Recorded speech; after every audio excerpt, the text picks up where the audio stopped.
사랑하는 성도 여러분, 안녕하세요. 오늘부터 우리는 함께 사도행전을 공부하게 됩니다. 하나님께서 이 놀라운 책을 우리에게 준비해 주셨어요. 이 영상이 도움이 되셨다면 구독과 좋아요, 알림 설정을 눌러주시면 더 많은 분들과 함께 은혜를 나눌 수 있습니다. 이 설교 강해를 마칠 때까지 우리 안에도 똑같은 사도행전적 사건이 일어나게 될 것입니다. 사도행전은 참으로 특별한 책이에요. 우리 주 예수님께서 지상 명령을 주신 후 승천하신 이후부터 이 땅에 성령님이 오셨습니다. 성령님이 오셔서 교회가 세워졌고 그 교회가 선교의 발판이 되어서 전 세계를 복음화하는 산실 역할을 감당하게 되었어요. 사도행전 1장 1절부터 5절까지 함께 읽어보겠습니다. 데오빌로여, 내가 먼저 쓴 글에서는 우리 주 예수님께서 행하시며 가르치시기를 시작하신부터 그가 택하신 사도들에게 성령으로 명하시고 승천하신 날까지의 일을 기록하였노라. 그가 고난 받으신 후에 또한 그들에게 확실한 많은 증거로 친히 살아계심을 나타내사 40일 동안 그들에게 보이시며 하나님 나라의 일을 말씀하시니라. 사도와 함께 모이사 그들에게 분부하여 이르시되 예루살렘을 떠나지 말고 내게서 들은 바 아버지께서 약속하신 것을 기다리라. 요한은 물로 세례를 베풀었으나 너희는 몇 날이 못 되어 성령으로 세례를 받으리라 하셨느니라. 사도행전 1장 1절부터 5절을 보면 하나님의 나라가 이 땅에 구체적으로 임하기 위해 세 가지 사건을 소개하고 있습니다. 사도행전을 기록한 의사 누가는 사복음서 중에서 누가복음을 기록한 사람이기도 해요. 사도행전은 누가복음에 이은 일종의 속편이라고 할 수 있습니다. 그렇다면 왜 누가가 사도행전을 쓰기 바로 전에 이 이야기를 하고 있을까요? 간단합니다. 사도행전을 잘 이해하려면 누가복음을 잘 이해해야 하기 때문이에요. 누가복음은 무엇입니까? 바로 우리 주 예수님의 생애를 기록한 책입니다. 우리 주 예수님을 모르고서는 성령을 이해할 수 없어요. 우리 주 예수님의 구원 사건, 우리 주 예수님이 세상에 어떻게 태어나셨으며 그분이 어떤 생애를 사셨으며 어떻게 죽으셨으며 어떻게 부활하셨으며 승천하시기 전까지 그분이 무엇을 하셨는가에 대한 신앙 고백과 우리의 믿음이 없으면 사도행전 사건은 일어나지 않습니다. 그렇기 때문에 성령의 사건이란, 오순절의 사건이란, 사도행전적 사건이란 바로 우리 주 예수 그리스도의 구원 사건, 우리 주 예수 그리스도의 생애와 우리 주 예수 그리스도의 죽음과 부활, 그리고 승천 직전까지 주신 그 지상 명령을 우리가 바로 이해할 때부터 사도행전은 출발하게 되는 것입니다. 성경은 도서관에서 쓰여진 책이 아니에요. 성경은 학자의 머리에서 쓰여진 책이 아닙니다. 성경은 어떤 사람의 묵상에 의해서 쓰여진 책이 아니에요. 실제 우리 주 예수 그리스도의 삶의 목격자들이 그분과 함께 살았고 그분의 기적을 보았고 체험했던 사람들에 의해서 성령의 감동으로 쓰여진 책입니다. 우리 주 예수 그리스도의 삶이란 그분이 말씀을 전하시고 가르치시고 기적을 베푸시고 문둥병자를 고치시고 죽은 자를 살리시고 갈릴리 해변에서 행하신 수많은 구원 사건이 바로 우리 주 예수 그리스도를 보여주는 것이에요. 우리 주 예수 그리스도는 그뿐만 아니라 십자가에 못 박혀 죽으셨습니다. 3절을 보시기 바래요. 그가 고난 받으신 후에라는 말이 나타나요. 그것은 우리 주 예수 그리스도의 십자가를 의미합니다. 구원이란 십자가 상에서 일어난 모든 것을 의미해요. 우리 주 예수님은 십자가에 피 흘려 죽으셨을 뿐만 아니라 3일 만에 다시 살아나셨어요.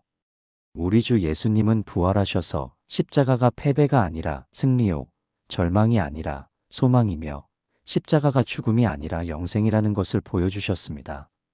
사랑하는 성도 여러분, 어떤 분은 성령을 받았다고 해서 말씀에 기초하지 않고 그리스도에 기초하지 않고 감정적으로 방언하고 예언하고 병 고치고 기적이 일어나는 것 그 자체를 성령의 사건으로 생각하는데 그것은 기독교의 엄청난 타락이에요. 기독교는 거기에 있지 않습니다. 병도 고쳐요. 기적도 일으켜요. 방언도 해요. 우리 주 예수님을 믿는 자는 부자도 되고 모든 것이 만사형통할 수 있어요. 그러나 그 자체에 있지 않습니다. 우리 주 예수 그리스도에게 있는 것이에요. 성령 사건을 위한 두 번째 사건은 무엇입니까? 그것은 부활 후 40일 동안에 있었던 사건이에요. 다시 3절과 4절을 보겠습니다. 그가 고난 받으신 후에 또한 그들에게 확실한 많은 증거로 친히 살아계심을 나타내사 40일 동안 그들에게 보이시며 하나님 나라의 일을 말씀하시니라. 고난 받으신 후에라는 것은 그리스도의 십자가 죽음 이후라는 뜻이에요. 죽음 이후에 우리 주 예수님께서 죽음으로 끝난 것이 아니라 확실한 많은 증거로 친히 다시 살아나셨다고 말합니다. 우리 주 예수님이 살아나신 후에 어떤 일이 있었습니까? 즉각 승천하지 않으시고 40일 동안 세상에 계세요. 이 40일 동안 우리 주 예수님이 세상에 계실 때의 시간이란 아주 독특한, 우리 인류가 경험해보지 못했던 독특한 시간이에요. 그 시간이라는 것은 하늘의 시간과 땅의 시간이 공존하는 그런 시간입니다. 우리 주 예수님께서 제자들과 이야기를 하시다가 갑자기 사라지세요. 투명인간처럼 밥을 잡수시기도 해요. 없다가 있기도 하고 있다가 없어지기도 해요. 사랑하는 성도 여러분, 부활하신 우리 주 예수님을 만나지 못하면 사도행전은 시작되지 않아요. 많은 사람들이 교회에 나와요. 교회가 왜 안 변합니까? 부활하신 우리 주 예수님을 만난 경험이 없기 때문이에요. 어떤 사람은 우리 주 예수님이 십자가에 못 박혀 죽었다는 것까지도 믿어요. 그러나 그런 우리 주 예수님 가지고는 사도행전 사건은 일어나지 않습니다. 사도행전 사건은 어떤 사람에 의해서 일어나는가요? 기적은 어떤 사람에 의해서 일어나는가요? 부활하신 우리 주 예수님을 만나고 체험한 사람들에 의해서만 사도행전 사건은 일어나는 것이에요. 사도 바울을 보세요. 그가 고린도전서 15장 8절에서 맨 나중에 만삭되지 못하여 난 자 같은 내게도 보이셨느니라고 기록하고 있어요. 사도 바울이 어떻게 사도 바울이 될 수 있었습니까? 그가 하나님을 안 믿었던 사람입니까? 아니에요. 우리 주 예수님 믿는 자를 핍박할 정도로 하나님을 사랑했던 사람이에요. 그가 어떻게 이렇게 위대한 하나님의 종 바울로 변했습니까? 부활하신 우리 주 예수님을 만났기 때문이에요. 우리 주 예수님 믿는 자를 핍박하러 가다가 사울아, 사울아, 내가 어찌하여 나를 핍박하느냐? 이 음성을 들었어요. 저는 오늘도 사랑하는 성도 여러분이 그 음성을 듣게 되기를 바래요. 살아계신 우리 주 예수 그리스도, 무덤에 갇힌 우리 주 예수님이 아니라 지금 살아계셔서 역사하시고 말씀하시는 이 우리 주 예수님을 만날 때부터 우리의 신앙은 변하는 것이에요. 오늘 사랑하는 성도 여러분, 부활하신 우리 주 예수님을 만나셨습니까? 부활하신 예수님을 믿으십니까? 예수님의 단순한 도덕적 삶이 아니라, 예수님의 단순한 죽음이 아니라, 죽었을 뿐만 아니라 다시 살아나셔서 지금 말씀하시고 역사하시고 운행하시고 지금 우리와 함께 계시는 우리의 대장 되시는 우리 주 예수 그리스도를 믿으십니까? 그분을 만났을 때, 그분을 믿었을 때, 그 사건이 있었을 때 사도행전은 그에게 열려지는 것이에요. 그런데 재미있는 말이 그 다음에 있어요. 40일 동안 저희에게 보이시며. 그런데 이 보이는 사건은 굉장히 독특하고 놀라운 사건이라고 말씀드렸어요. 그러면 40일 동안 우리 주 예수님이 빨리 승천하지 않으시고 40일 동안 남아서 계신 목적이 무엇입니까? 그 다음에 있죠. 40일 동안 저희에게 보이시며 하나님 나라의 일을 말씀하신다는 것이에요. 여기에서 말하는 40일 동안 하시는 하나님의 나라의 일이란 너희는 가서 모든 족속으로 제자를 삼아 아버지와 아들과 성령의 이름으로 세례를 주고 내가 너희에게 분부한 모든 것을 가르쳐 지키게 하라는 그 사건이에요. 마가복음에서 뭐라고 설명하고 있습니까? 너희는 온 천하에 다니면서 만민에게 복음을 전파하라고 했어요. 누가복음에는 뭐라고 말했습니까? 우리는 이 일의 증인이라 했어요. 요한복음에서는 뭐라고 말했습니까? 양을 치라, 양을 먹이라 했어요. 우리 주 예수님이 40일 동안 하나님의 나라의 사건을 말씀하실 때 살아생전의 천국 비유를 다시 말씀하신 것이 아니에요. 하나님의 나라의 일이란 무엇입니까? 요약하면 가서 모든 족속으로 제자를 삼는 선교, 바로 그것이에요. 세 번째로 사도행전 사건이 일어나기 위해서 또 하나의 사건을 하나님이 예비하셨어요. 이 사건을 이해하지 못하면 사도행전은 열리지 않아요. 그것이 4절부터 5절에 있는 내용이에요. 사도와 함께 모이사 그들에게 분부하여 이르시되 예루살렘을 떠나지 말고 내게서 들은 바 아버지께서 약속하신 것을 기다리라. 요한은 물로 세례를 베풀었으나 너희는 몇 날이 못 되어 성령으로 세례를 받으리라 하셨느니라. 약속하신 것을 기다리는 사건, 이 사건, 아버지께서 약속하신 것을 체험하고 받는 일이 없이는 사도행전은 이루어지지 않아요. 여기에 세 가지 말씀이 있어요. 첫째, 예루살렘을 떠나지 말라. 이것을 받기 위해서는 예루살렘을 떠나지 말라는 것이에요. 이것을 받기 전에는 어떤 일도 일어나지 않는다는 것이에요. 너는 두려움에서 벗어날 수가 없다는 것이에요. 너는 능력을 소유할 수 없다는 것이에요. 사실 그래요. 행동하기보다 어려운 것은 기다리는 것이에요.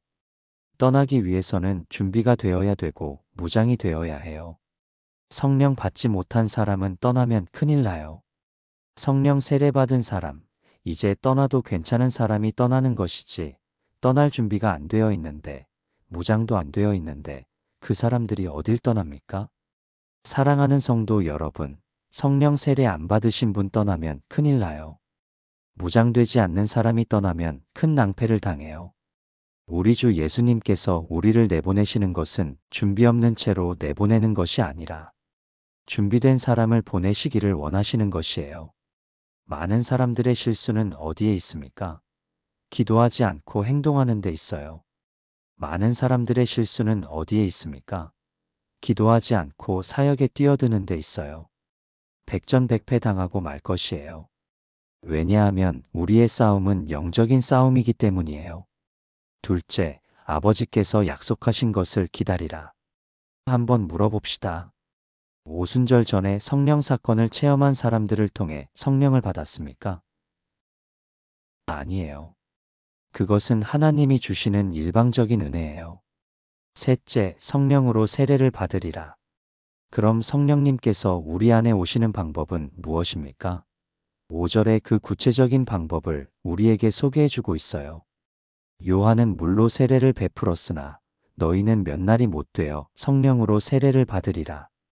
이 오순절의 사건이 일어나기 위하여, 사도행전적 사건이 일어나기 위하여 가장 핵심적이고 필수적인 일은 무엇인가요? 성령 체험이에요.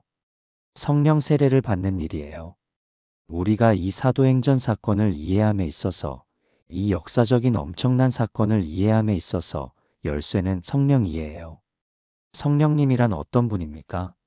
성령 모르시는 분이 어디 있습니까? 하나님 믿으면서 다 알아요. 그러면 성령은 뭐 오순절날 처음 왔습니까? 아니에요. 창세기 때부터 성령은 있었어요. 그럼 그 성령과 지금 말하는 성령은 무슨 차이가 있습니까? 요한복음 14장 16절에 우리 주 예수님이 십자가에 못 박혀 죽으시기 전에 성령에 대해서 언급하신 일이 있어요. 내가 아버지께 구하겠으니 그가 또 다른 보혜사를 너희에게 주사 영원토록 너희와 함께 있게 하시리니 그는 진리의 영이라. 사랑하는 성도 여러분, 바로 오순절 사건의 열쇠는 성령에 있어요. 성령의 사건이 곧 오순절 사건이요. 오순절 사건이 곧 성령 사건이에요. 그것이 사도행전이에요. 우리 주 예수님의 생애, 십자가, 부활, 그리고 40일 동안의 최후 명령은 마치 달나라를 탐험하기 위하여 발사를 기다리는 우주선과 같은 것이에요. 과학자들이 온갖 지혜를 다 동원해서 그 우주선에 여러 가지 디자인을 해서 거기다 다 장치를 해놓는 것이에요. 그러나 그것이 그렇게 있다고 해서 이 우주선이 달나라로 혼자 갑니까? 그렇지 않아요. 이제 그 우주선은 발사를 기다리고 있는 것이에요. 우리 주 예수 그리스도는 우리를 위하여 세상에 오셨어요. 사셨어요. 죽으셨어요. 부활하셨어요. 그리고 너희는 가서 모든 족속으로 제자를 삼으라는 엄청난 명령을 내려주셨어요. 이것은 우주선과 같은 사건이에요. 그러나 이 사건이 이제부터 움직여야 해요. 발사되어야 해요. 대기권 밖을 뛰어나가야 해요. 사랑하는 성도 여러분, 우리는 우리 자신에서부터 벗어나야 해요. 하나님의 성령의 역사로 말미암아 이 하나님의 구원 사건이 폭발적으로 터지는 것이에요. 그래서 모든 사람에게 이 구원이 임하도록 만드는 것이에요. 이것이 바로 성령의 역사예요. 우리 주님께서 우리들에게 지금 이것을 명령하고 계세요.